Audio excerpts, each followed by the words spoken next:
much for being here. This is amazing. This is definitely the largest artist talk we've had since, I don't know, 2019, probably. Not sure why, but anyway, I'm very glad that you're here. For those of you who feel comfortable not wearing masks, clearly that's fine. I do hope that you are vaccinated. Of course, I'm not going to ask you that or ask for proof. We are so lucky to be here tonight. First, I'm going to tell you a little bit about Artworks. How many of you have been here before? Lots of you. So it's great to see you back, and I hope you come back again and again. My name is Sarah Labar, and I'm the Executive Director and Curator of Artworks. I've been here for about 2.5 years, moved into the position, and then boom, we got this global pandemic on our hands. So again, it's really nice to see people here. Artworks is a nonprofit. We have 2 beautiful galleries. You're sitting in the South Gallery, and we have an exhibition in the North Gallery by our very own Sharon Carlisle. Sharon's over here in purple. Thank you for that, Cheryl. Yes, so please, after the talk, go and touch and feel and experience that exhibit. It's really wonderful. And we are here tonight for a very, very special guest. Where is Bob? Bob Campagna.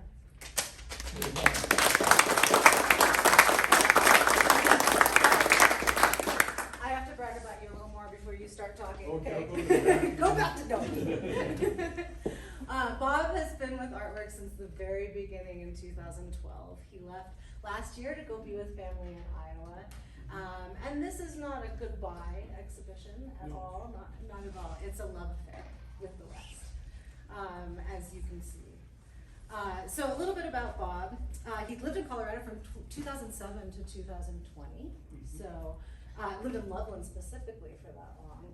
And what I really love about this, you have taught 500 photography workshops. At least. And wait for this. He has taught 12,000 students in Colorado. Another 60 more today. And another 60 more today. And Tuesday, you also taught. 15, right. 14. So we miss you. Come back. The students miss you. We just accepted an artist yesterday who is one of your former students. Really? August. Mm-hmm. Oh my gosh. Yeah. So Bob's reach is far and spans many generations. So that's not many generations, but many generations of students coming through, and now are adult artists here at Artworks. So I love that full circle. I have one of them here tonight too. Ooh, where? Way back, Jake. Hi, Jake. That's awesome. Love that. So I would love, I can't speak highly enough about this man. We do miss chocolate. He used to drop chocolate off in our office all the time. First thing when we were hanging on Tuesday, though, he had a bag of Dove, so I really appreciate that. I'm going to let you talk about your work, and thank you again, everyone, for being here. All right.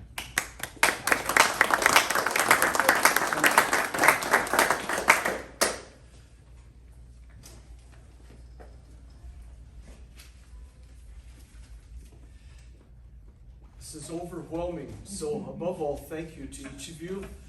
And I look at the personal journeys that I've had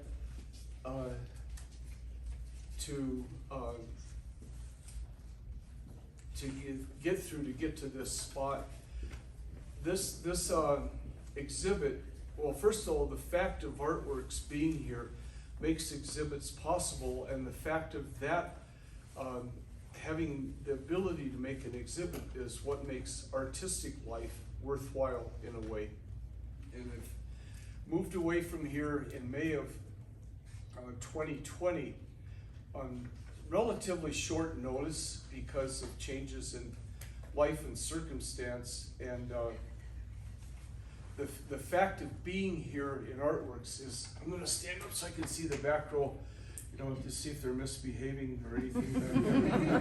But the fact of being here is for me a self-teaching experience, and a lot of my works here have been influenced by my fellow artists as what I call an autodidact, as a self-taught artist and everything. So one of the things that I have to specifically point out here is there's some special friends here that have come a long ways to start with. and my friend Steve Templeton, who is right here in the front row.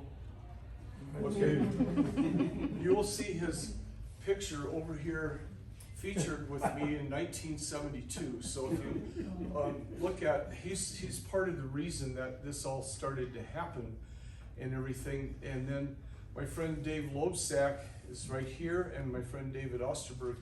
These are friends of approximately 40 years from my original town in Iowa, and they drove me out here. And part of the reason is we wanted to do a guide trip together, but also part of the reason is that 5 weeks ago today, for the Sweetheart City, I had to deal with the heart pacemaker implanted. So the graciousness of these guys driving here matters. Fellow artists and friends from Artworks, it's good to see all of you who are here, and it's good to appreciate your help in setting things up and everything, and fellow educators who have helped me along the way.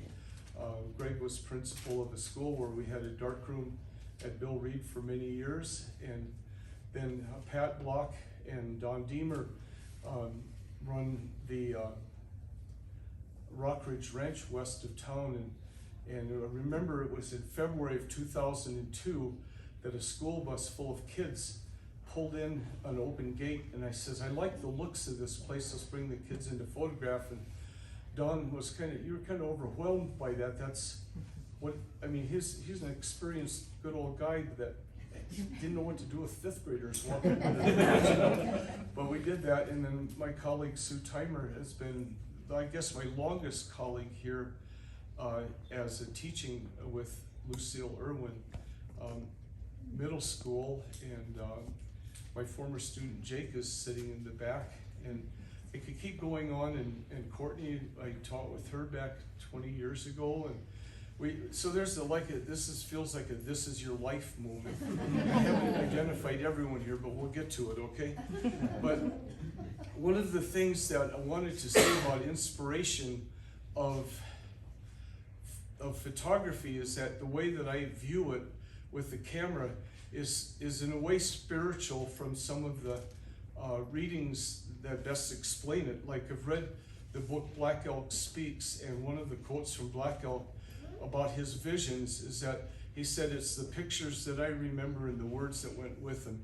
And that has always struck me, because in my background I'm a photojournalist, which kind of gets under the skin of people who are true artists, but that's the way it is. The issue is telling stories with pictures and words.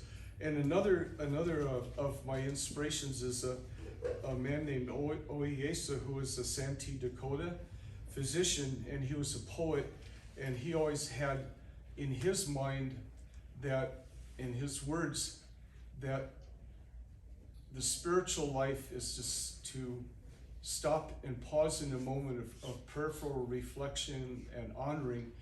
And every time that I apply a camera to that, the moment I push the button means that for me, I've seen something beautiful, and I push the button to capture what I've seen. And so that's kind of the driving force behind the photographs that you see here. Now, one of the things that, as Sarah said in her introductions, is this is not a goodbye to the West. And if you look at the wording carefully of the exhibit title, Farewell, means it's a wish for good health and goodness, and to celebrate the approximately, it's been over 40 years that I've been photographing the American West, and doing that from my home state of Iowa until I got married and moved here in 2007, and had the advantage of being here. There are 4 main intimate places where I photographed, and by intimate places it means that I've been able to spend time and not see it as a tourist, but see it kind of as a residential insider. The Loveland area, of course, is one of the areas, and by Loveland areas we've been supported with the students that I've taught in the school system, which I don't know, 2, 3, 4,000. I've lost track of how many I've taught here since fall of 2000. But we've been supported by the school system to take journeys of exploration and use the camera to make that. And ultimately, for my final 5 years here, Artworks has been the host of massive exhibits and hundreds of people coming in, which is really phenomenal to give students a voice. The second place, of course, is my home state of Iowa, and I've already written a book on Northeast Iowa, where I spent almost 30 years doing residencies and touring. The third place is Taos, New Mexico, where I started teaching there in 1984 and have made friends there and continue to go back to that northern New Mexico region and keep photographing. And the fourth place where I've had it was in Yosemite Valley in California, where I had the good fortune of being 5 times living for a month at a time as a volunteer. But also when you live in the valley as a volunteer, you get to know people and you have access to certain things. As a black and white photographer, a lot of people say, oh, you're just another Ansel Adams. Well, I have to take some issue with that in this way. Yes, when I was in Yosemite, I was able to study in his archives that they preserved in the park to learn about processes and materials. But the fact is I see things a whole lot differently than he does by comparison. And one of the reasons I see him differently is because of a misunderstanding that I had with him. Actually, 2 misunderstandings I've had with him. The first misunderstanding is I had heard a quote from him that said how fortunate he was that he didn't live in Des Moines, Iowa. Well, I took umbrage in my mistake because, you know, I mean, sure, he married into the valley and he had all that good experience, but what he actually said, and I heard the recording, he says how different it might have been if he had lived in Des Moines as opposed to fortunate. Well, the difference being is that he was a renowned landscape photographer, and I thought the challenge to all of us artists is to see what nobody else sees. And so one of my favorite parts of this is to photograph people.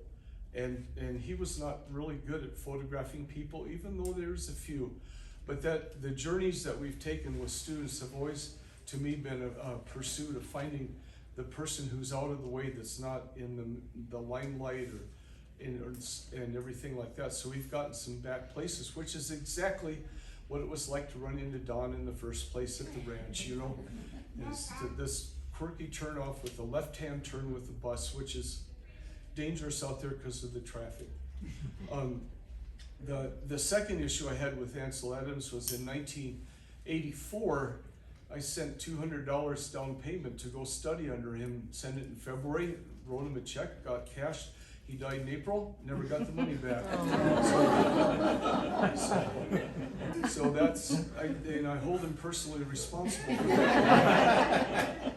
But I more than made up for it because in the valley when I worked there, Glenn Crosby, who was the curator of the Ansel Adams Gallery there, he and I made friends and he would always let me come in. They only let 5 people a weekend to go look at the archives, and I spent my time well studying that, and then I brought what I learned back to teach the students of this school system some of the processes, and that makes for the exhibits we've had here. So that's a long roundabout story that happens here. I spent a lot of time today writing a lot of notes, and I'm not even really looking at them, so I'm going to keep going on. One of the things that you have to understand about this exhibit is that in my life, I've taken well over 1 million images, and how to sort it down to this was a joyfully painful process, and I'm glad to have done it because several factors are coming into this right now, and that is one of the discussions that I've had with one of my fellow former artists here, Rhonda Stone. What the hell are we going to do with all of our pictures and negatives when we die? Who will care? Well, one of the things that I always figured about my life is that I would be out gathering, photographing, and it isn't that I don't love photographing anymore, but it's also come to the point of manifesting, to start sorting, and the manifestations now sitting before are to write books, to make exhibits, and also to start figuring out how to donate important negatives and images to various nonprofit entities. And in particular, I'm working with the State Historic Society of the state of Iowa. And so we've already started that process, but it will take years to get this done because what I have is too big. But that being said, here's some of it. So one of the things I want to do is to talk about sections of the exhibit and then answer some questions.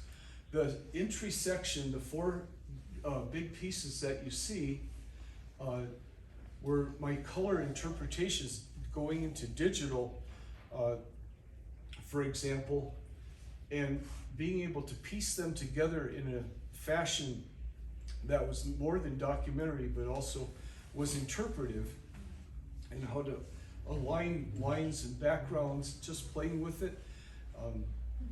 Success or not, I don't know, but I sure had fun trying this because I had to do this while my darkroom was under construction. But I have to back up for one thing here that I wanted to say. The question is, how did you get started in photography? Goes back to June of 1972, when this man here, Steve, and I had changes in our life that necessitated a road trip in my old 1971 VW van. Knew that. It was So, new then. 72. Steve returned from being on the ground in Vietnam, is that way to say?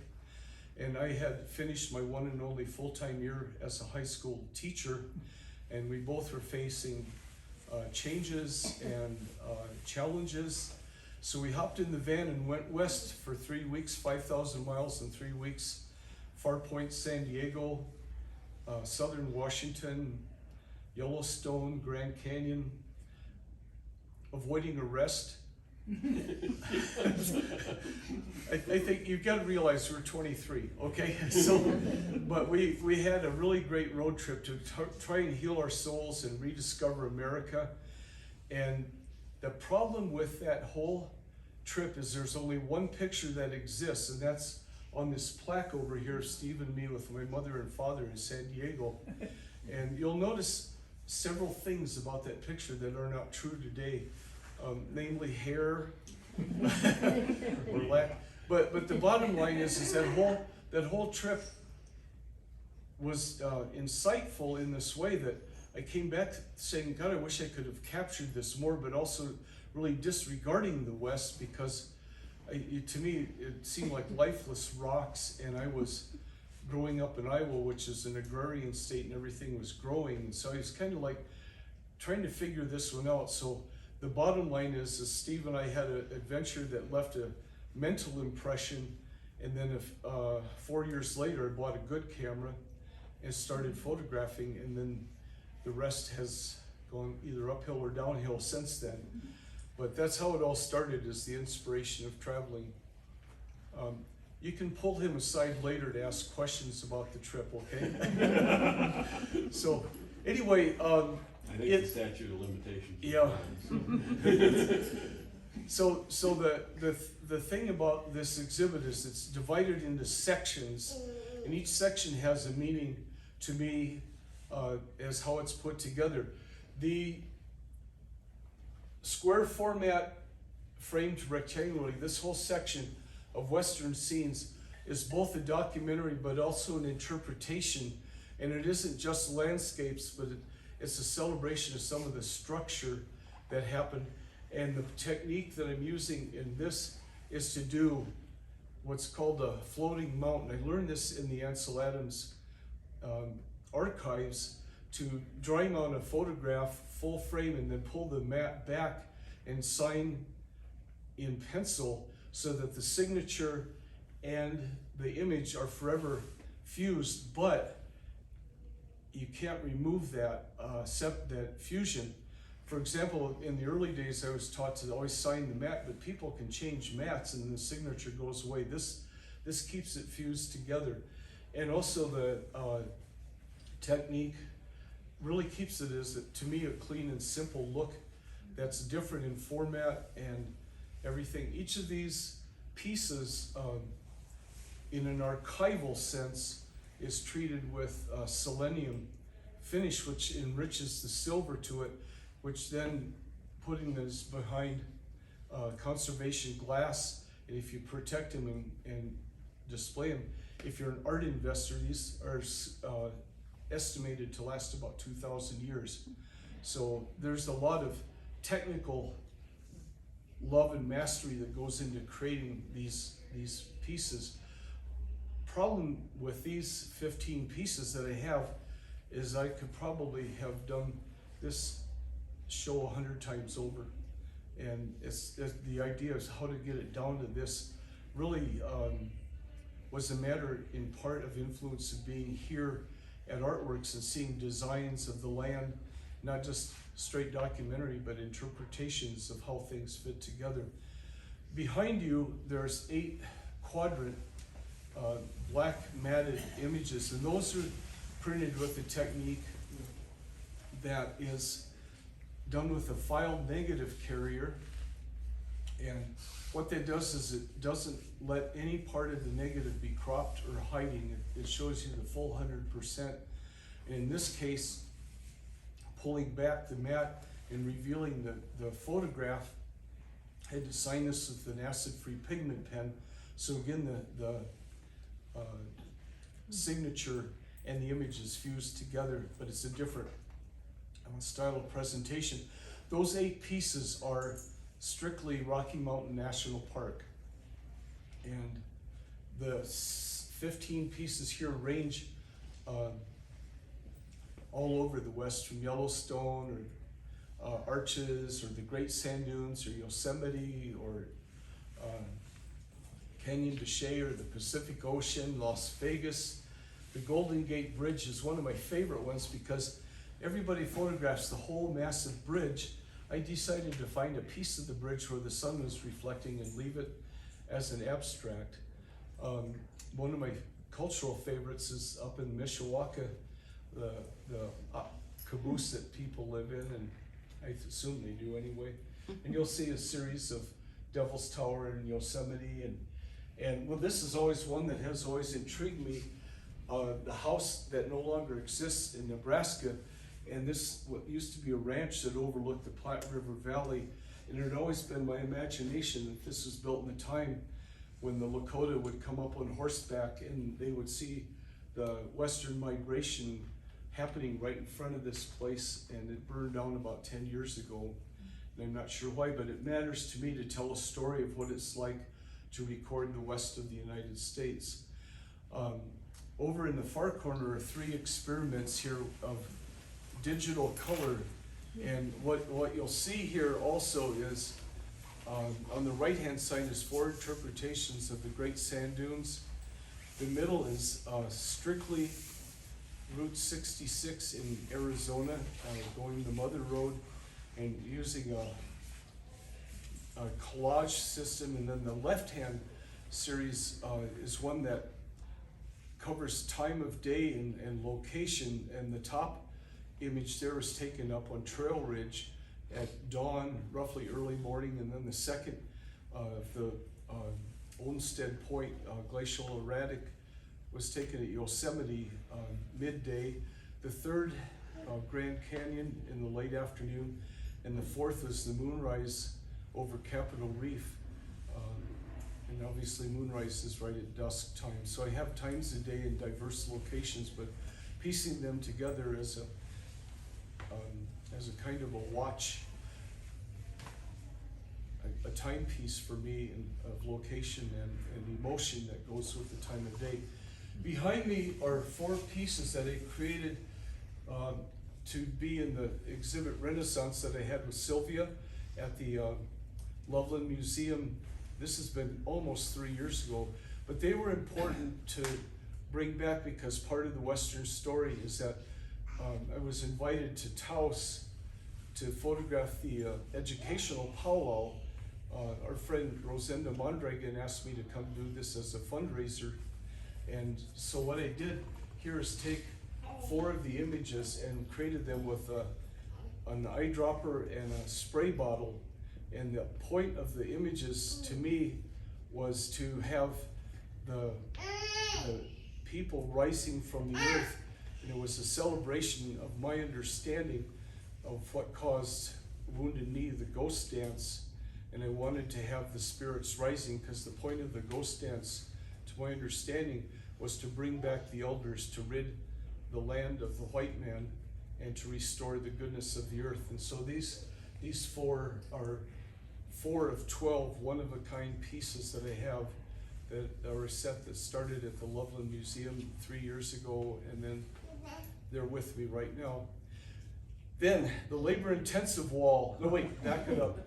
The vertical piece that you see here is strictly a collage of the color that I saw living in and around Loveland. And if you look at how it fits together, the title of the piece is called Joie de Vivre. I hope I said my French right, but that's joy of life, because of the fact that I have seen the color here besides the black and white, and even though we go out photographing with students, I sometimes use 2 cameras. The final wall, the labor intense wall, is I don't know, close to 140 images, and this represents a small fraction of people that I've encountered, and most of these images are taken with my Hasselblad, so it's a square format production, and each of them has a story handwritten in pigment ink to tell what I remember in 2 sentences about each of the people that I encountered. And all that being said is I have hundreds more that are digital, that are colored, that are 35 millimeter. And so it was a process of what to include and what to eliminate. So, but I wanted to show just this fragment of the journey of the people we encountered on photo outings with students or on my own journeys. One of the journeys that mattered to me was the agreement I came to with my oldest son back when he was accepted into college in 2000. He had a stellar academic career, and instead of going to a state school in Iowa, he was accepted into a place called Occidental College in Eagle Rock, California, which is a fairly prestigious place to my understanding. Private school, so there was a money issue, but the deal was I wanted to drive him to or from college once a year and then photograph the route. So that little trade-off happened, and one year Dave drove out with me to Los Angeles to experience that, and we have a lot of detail that goes behind making an exhibit happen. So, quick timeout. Make sure I haven't forgotten anything here. But one of the things I want to do is also open to question or comments. So, this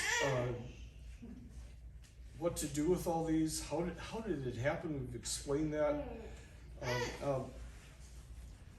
I pretty much said everything I've written here. Tried to memorize it. So, yeah, Sandra.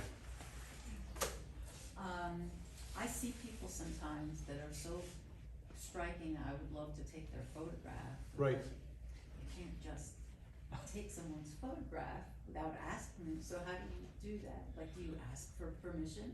Yeah, every picture here is essentially negotiated, and I have hundreds that aren't, but their value to me happens when you make a trade, and a trade of respect. When I went to Nicaragua, one of the phrases that I learned in Spanish was "Quiero decir su historia con respecto," and I want to take your photograph in respect, tell your story in respect, and that worked to do that, to always stop and listen. And these are not kamikaze pictures that happen. They happen because you know people. You get invited to photograph weddings, for example. Have a ranch owner and hand who says come back, and try to make yours the most photographed ranch in Colorado. We're coming close. And, you know, it's the whole process of negotiation. Okay, thank you. So that's all. Thank you for the question. Any other, I planted questions somewhere around here. Yes, Donald. The pictures you have of the people in Taos, my aunt, my cousin, 2 cousins. I want, when you go to Taos next time, if you can negotiate a picture of my cousin Rosanda and my auntie Crisita with them smiling. There's not a picture of them, they're stoked, it's a, if you get a picture of them smiling, it'd be the. You're asking a lot. I know. Well, one of the pictures that I had up here is Laurencita and Raycita, and showing the shawls, and Crucita's missing from that because she was really averse to having her photograph taken. Yeah, she doesn't like it. No, but I still have some. Yeah. But yeah, that's special family, because not everything has to be about photographs. Sometimes it's about listening and sharing stories and sharing meals and everything. So it's that's important to always respect that, because I'm a photographer, that I don't have to have every picture. And sometimes you just have a request like that that's going to be a tough one, you know. Yeah, thanks, Don. Any other questions or comments? You let me off easy. Yes, Fran. I was just really intrigued when I first saw the promotion for this by the title that you chose, Farewell, Dear West. It's just really, for me personally, poignant, because I didn't really know where you were coming from with that. You know, in a way, it's almost sad, because, you know, you were part of this community, and people like me know you through this community, and miss your presence in this community. And I just wonder, what was going through your mind when you came up with that? Well, farewell as in goodbye would be one word, and, Right. and the way I have it is 2 words. Is really a good wish for the West Yes. that I hold dear. And then the sense of timing of this exhibit actually was conceived over 2 years ago. I think early in your time, Sarah, here to have that, and they got it conceived, and this was supposed to happen last fall at this time, but then our good old buddy COVID set its ugly head in here. So, and it actually turned out for the better for me to have time to really think this through and create this. But driving back in here to Loveland has been kind of a mixed emotion thing, because I'm seeing all of my dear friends here, and I've seen places that have disappeared, and seeing places that are building, and missing a lot of the staff at my favorite restaurant, Henry's, for example. I know one person there now, and I used to know everybody. But times have changed in that.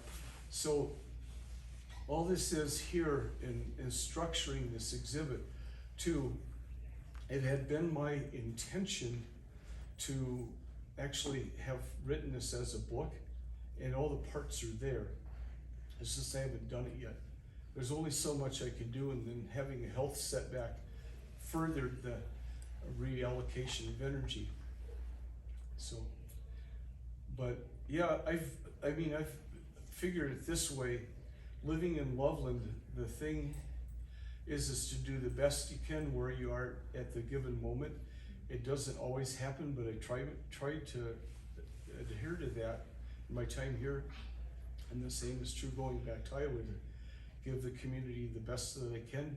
And going back there, I'm 13 years removed. I'm a different person with different experiences, and I hopefully take the goodness of here and transfer it back to there. In that same respect, when I first started going to Taos in 1984, the thing that struck me about that place was the light, how intense and colorful, and how the culture was different than Iowa. It's a tricultural area there. And since I couldn't move to Taos, the best thing I could do is to remember what I saw and bring it back to Iowa. And then how that manifested is I worked with the bank president, and we started what's now been 30 years of bank calendar to play with the light and honor where we are rather than wish we were somewhere else. Even though I still wish I was in Taos a lot, you know? But that's the way it goes. So thank you. Well said. Make sense? I hope. Yes, you in the back. So I'm curious, when you first started talking, you made a statement about finding what others can't see. Right. And your images are haunting, and you are bringing, I mean, it's art in the age of mechanical reproduction. We're not there, we can't be at Devil's Tower. And even if we were, we would not see this. So you're sharing with us in a really visceral way, you know, life through your eyes. But could you talk a little bit about how you pick what you pick, how you frame it, sort of your process on how you're finding these images? Tell us your secrets. Well, you have to go to the mountaintop for that. But one of the things as a photographer that matters is coming from being athletic. And like David Osterberg and I, we've been long distance runners together for a while, as is with David Lobsack. And athleticism has what I call a point of balance. Like I played adult volleyball for 25 years and softball. You find that, and it's like a dance of the eye, where you find that point of balance, and it becomes instinctual to say, this is how I frame it, or this is how I want the light to look. Times of day matter. You pay attention to the sky, you pay attention to the time of day. The worst time for me to photograph is high noon, because the values of the light are, to me, washed out. So I love getting, like when we were long distance running, seeing the early morning light with the long shadows and the deep colors and everything like that. So again, like I said in the beginning, it's almost a spiritual thing that I don't say I have to have a photograph, but when I see it, I know the moment. And you know, everyone in society has a cell phone. I use that probably more than anything right now. But the fact is I still don't photograph until I know the moment. And the moment has to be in my set of values. And my set of values is self-taught, because I have never in my life taken an art course.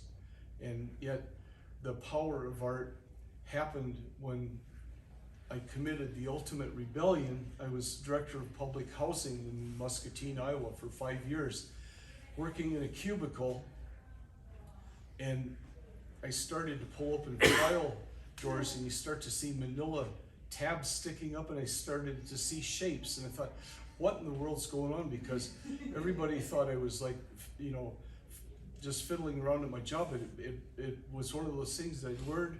I was a visual person. And then that's when also I bought my first camera to be able to find a tool to act on it, because not being trained in any art, not drawing, this is just how it evolves, you know. Did that answer your question? Yeah, thank you. And to follow up, I'm just really interested in the process. When you're taking these pictures and you're finding the light and you find that perfect moment that you're talking about, are you looking ahead at what you can manipulate in the darkroom already, or is that something that, are those hand in hand?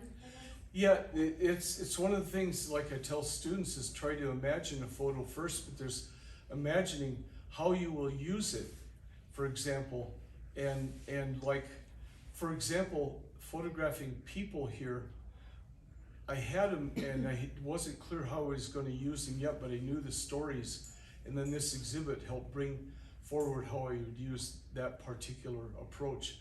But yeah, that in my life, for example, especially this started evolving here at Artworks, as I started to learn how to design books for people. And so that application is, as an artist, I could see down the road when I know my stockpile, and then I know how I'm going to use it eventually. and I still won't use everything. It's too vast.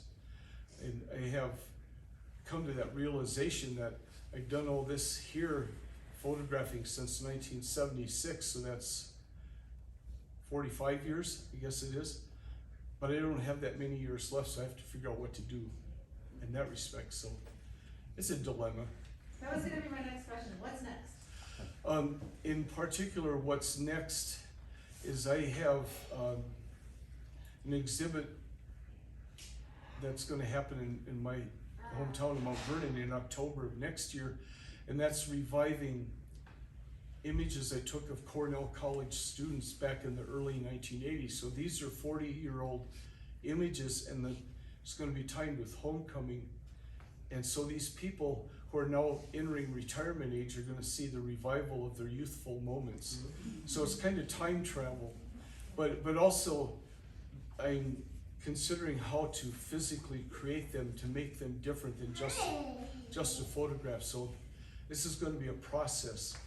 And what comes to mind might be a variation of what I did with these, even though the pictures that were produced then were straightforward.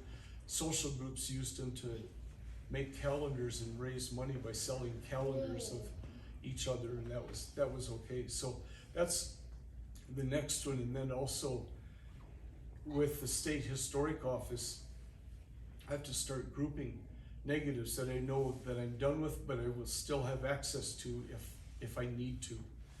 But I'd like to write a whole book about Iowa, and actually I'd really like to write one about Loveland area, because I have 21 years of photographing in the Loveland area, but I've got to find a way to do that. Yeah, Susan. What was the camera you bought in 1976? Nikermat. And what's your favorite camera now? Hasselblad. So the Nikermat 35 millimeter served a utilitarian purpose working for a newspaper. And what I found is having a motor drive on my eventual Nikons meant a lot of rapid fire, whereas the Hasselblad slowed it down where you have better quality with less images. And so that's why I chose that format for this wall. There's only one 35 millimeter picture up there, and that's of the fellow staff and myself from 1987, but that's because it had a timer on it, so I had to, but that staff is still part of the story. So that's I have to confess that deviation, okay? Yeah. The Hasselblad became fascinating because if anybody wants 12 of them for free, I know where they are. They're on the moon. Astronauts left them there. Really? Yeah, there's 12, Wow. 12 custom designed Hasselblads left on the surface. So Wow. if you know Jeff Bezos, Pick 'em up, huh? yeah, get them. Yeah. So now that you've got a camera, when are you gonna do another road trip? Not soon enough. I have to do something here for me, if that's okay. I have to get a photograph of you all here.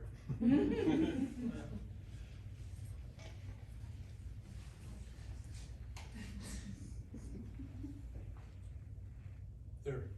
Thank you. Is that it?